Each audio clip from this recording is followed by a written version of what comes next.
ಇರೋ ಮಾರ್ವಾಡಿಗಳು ಒಂದೇ ಒಂದು ಇದು ಇರೋದಲ್ಲಿ ಶುಗರ್ ಫ್ಯಾಕ್ಟ್ರಿ. ಇಡೀ ನೀವು ಕಮ್ಯುನಿಸ್ಟ್ ಬಂಗಾಲದ ಕೇಳಿರ್ತೈತೆ. ಆ ಮಾರ್ವಾಡಿ ಫ್ಯಾಕ್ಟ್ರಿಗೆ ಈ ಕಾಮನ್ವೆಲ್ತ್ ಇನ್ಸ್ಟಿಟ್ಯೂಟ್ನವರು ಇವನ್ನ ಶಾಸ್ತ್ರಜ್ಞರು ಅಂತ ಅಲ್ಲಿ ಕಳಿಸಿದ್ರು. ಸೊ ನನಗೆ ಇದರಲ್ಲಿ ರಾಜಸ್ಥಾನದಲ್ಲಿ ಅವರು ಒಂದು ಊರಲ್ಲಿ ನಾನು ಒಂದು ಊರಲ್ಲಿ ಇರಬೇಕಾಯ್ತು. Distance 40 mile. ಆದರೆ ನಮ್ಗೆ ಒಬ್ರಿಗೊಬ್ರು ಕಾಂಟ್ಯಾಕ್ಟ್ ಮಾಡ್ಲಿಕ್ಕೆ 3 ಗಂಟೆ ಬೇಕಾಗ್ತಿತ್ತು. ಗಾಡಿ ಹೋಗ್ಬೇಕಾದ್ರೆ ಟಾರ್ ಗಾಡಿಗಳು ನಿಂತು ಹೋಗೋ ರಸ್ತೆಗಳು.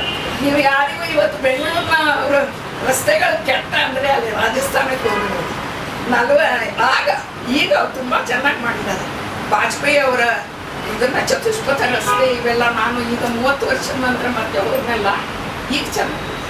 ಆದ್ರೆ ಆಗ ನಾವು ಹೋಗಿ ಜಾಗ ಕೂಡ್ತೀವೋ ಆಫೀಸಿಗೆ ಕೂಡ್ತೀವೋ ಇದು ಖಾತ್ರಿನೇ ಇರಲಿಲ್ಲ.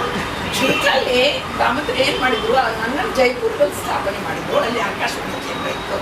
ತಾವು ಜೋಬ್ನೇರದಲ್ಲಿದ್ದರು, ವಾರಾಂತ್ಯಕ್ಕೆ ಬರೋರು. ಈಗ ಅವರು ಪ್ಲಾಸಿಗೆ ಹೋದರು. ಪ್ಲಾಸಿ ಎಲ್ಲಿತ್ತು ಅಂದರೆ ಪೂರ್ವ ಪಾಕಿಸ್ತಾನ ಮತ್ತು ಭಾರತದ ಗಡಿಯಲ್ಲಿ ಪೂರ್ವಕ್ಕೆ. ನಾನು ಜೈಪುರದಲ್ಲಿದ್ದೆ, ಪಶ್ಚಿಮ ಗಡಿಯಲ್ಲಿ ನಾನು. ಸಾಕ ನಮ್ಗಂತ್ರ. ಸೊ ನಮ್ಮ ವಾರಾಂತ್ಯದ ಸಂಸಾರ ವರ್ಷಾಂತ್ಯದ ಸಂಸಾರಕ್ಕೆ ಅಲ್ಲಿ ನಮ್ಮ ಮಗನೂ ಹುಟ್ಟಿದ್ದ, ಪುಸ್ತಕನೂ ಬಂತು. ಆಮೇಲೆ ನಾನು 3 ವರ್ಷ ಹೇಗೋ ಅಡ್ಜಸ್ಟ್ ಮಾಡಿಕೊಂಡು ಮಗನ ಅಲ್ಲೇ ಜೈಪುರದಲ್ಲಿ ಇಟ್ಕೊಂಡು ಸಂಸಾರ ಮಾಡಿದೆ. ಆಮೇಲೆ ಏನಾಯ್ತು ರೀ, ನನಗೆ ಆಗ ಕಾಮತ್ರಿಗೆ ನಕ್ಸಲರು ಗೂಡಿನ ನೆರೆಯಲ್ಲಿ ಪ್ಲಾಸಿಯ ಕೀಟ ನಿಯಂತ್ರಣ ಸಂಶೋಧನಾಕಾರಿ ಆಗಿದ್ರಲ್ಲ, ಸಂಶೋಧನಾಧಿಕಾರಿ.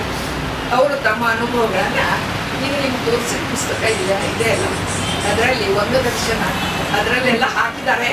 ಅದರಲ್ಲಿ ನಂಜಿಲ್ಲ. ಅಲ್ಲಿ ಎಷ್ಟು ಅವರು ಕಷ್ಟಪಟ್ಟಿದ್ದಾರೆ ಅದು ನಮ್ಗೆ ಗೊತ್ತಿದೆ. ನಕ್ಸಲರ ಗೂಡಿನಲ್ಲಿ ಯಾರನ್ನು ಮನುಷ್ಯತ್ವ ಇದ್ದವರು ಇರ್ತಾರೆ ಅಂದರೆ ಇದ್ರು ಅವರು. ಆಮೇಲೆ ನಿಮ್ಗೆ ಹಿಂಸೆ ಅನ್ನೋದು ಹೇಗಿರ್ತದೆ ಅಂದರೆ ನಾನು ನಮ್ಮತ್ತೆ ನಾವೆಲ್ಲ ಹೋದ್ರೆ ಕಲ್ಲು ಬೀಳ್ತಾರೆ. ಆಮೇಲೆ ವಿದೇಶಿಗಳು ನಾವೆಲ್ಲ ಅವರು ದೇಶೀಯರು, ನಾವೆಲ್ಲ ವಿದೇಶಿಯರು ಬಂಗಾಳಿಗಳಿಗೆ. ಆಮೇಲೆ ಕಳುವು ಮಾಡೋದು, ಆಮೇಲೆ ಇದನ್ನು ಕಳುವು ಮಾಡಿ ಮನೆ ಹೋಗು ಇದರಲ್ಲಿ ಗಾರ್ಡನ್ ಒಳಗಿಂದೆಲ್ಲ ಸಾಮಾನು ಒಯ್ದು ಇಷ್ಟು ನೀವೇನು ಮಾಡೋ ಹಾಗಿಲ್ಲ. ಅವ್ರನ್ನ ಹಳ್ಳಿಗರೆಲ್ಲ ನೀವು ಸಾರತರು, ಅವರಿಗೆ ನಕ್ಸಲರ ಬೆಂಬಲ. ಇಂಥ ಇವನ್ನೆಲ್ಲ ಅವರು ಬಹಳ ತಿಳಿಯಾಗಿ ಅದರಲ್ಲಿ ಬರೆದಿದ್ದಾರೆ. ನನಗೆ ಏನಾಯ್ತು ರೀ, ಜೈಪುರದಿಂದ 3 ವರ್ಷ ಕಾಣಿಸೋದಲ್ಲ, ಧಾರವಾಡ ಕೊಟ್ಟರು, ಬೆಂಗಳೂರು ಕೊಡೋದು ಕೊಡಲಿಲ್ಲ. ಈಗ ಕಾಮತ್ರು ಬಹಳಷ್ಟು ಅರ್ಜಿ ಇದನ್ನೆಲ್ಲ ಹಾಕಿ ಅಲ್ಲಿ ತನಕ ಅವ್ರ ಬರವಣಿಗೆ ನಡೆದಿತ್ತು. ಬೆಂಗಳೂರಿಗೆ ಬಂದು ಸೈಂಟಿಫಿಕ್ ಫೋಟೋ ಲ್ಯಾಬ್ ಅಂತ ಮಲ್ಲೇಶ್ವರದಲ್ಲಿ ಶುರು ಮಾಡಿದ್ರು. ನನಗೆ ಧಾರವಾಡಕ್ಕೆ ಹಾಕಿದ್ರು. ಕಾಮತ್ರು ನೀನು ಹಾಗೆ ಕೂಡಬೇಡ, PhD ಮಾಡಿ ಮುಗಿಸು ಅಂತ. ಅವ್ರು ಏನು ಮಾಡಿದ್ರು ಅಂದರೆ ನನ್ನ ಎಲ್ಲ ಕ್ಷೇತ್ರ ಕಾರ್ಯವನ್ನು ಅವರೇ ಮಾಡಿದ್ರು. ಕರ್ನಾಟಕದ ಮೂಲೆಗಳ ಗುಡಿಗುಂಡಾರಗಳನ್ನು ಸುತ್ತಿದ್ರು. ನನ್ನ ಸಂಶೋಧನಾ ವಿಷಯ social life in medieval Karnataka, ಮಧ್ಯಯುಗದ ಕರ್ನಾಟಕದ ಸಾಮಾಜಿಕ ಜೀವನ. ಅದಕ್ಕೆ ಉಪಯುಕ್ತವಾದ ಪ್ರಾಚೀನ ಉಡುಗೆ ತೊಡುಗೆ, ಆಭರಣ, ವಾದ್ಯ, ಶಸ್ತ್ರಾಸ್ತ್ರಗಳು, ಪಾತ್ರೆ ಬಳಗ, ಆಟೋಟಗಳು, ಮನರಂಜನೆ, ಸ್ತ್ರೀ ಪುರುಷರ ಸಹಜೀವನದ ನೋಟಗಳು. ಅಂದರೆ ಸಾಮಾನ್ಯ ಯಾರ ಲಕ್ಷವೂ ಅಲ್ಲಿ ಹೋಗುವುದಿಲ್ಲ. ಅಂಥವೆಲ್ಲ ಫೋಟೋ ತೆಗೆದುಕೊಂಡು ಬಂದು ಅದರ ಮೇಲೆ ರೇಖಾಚಿತ್ರಗಳನ್ನು ಮಾಡಿ ನನ್ನ ಡಾಕ್ಟರೇಟಿಗೆ ಅವರು ಕೊಟ್ಟರು.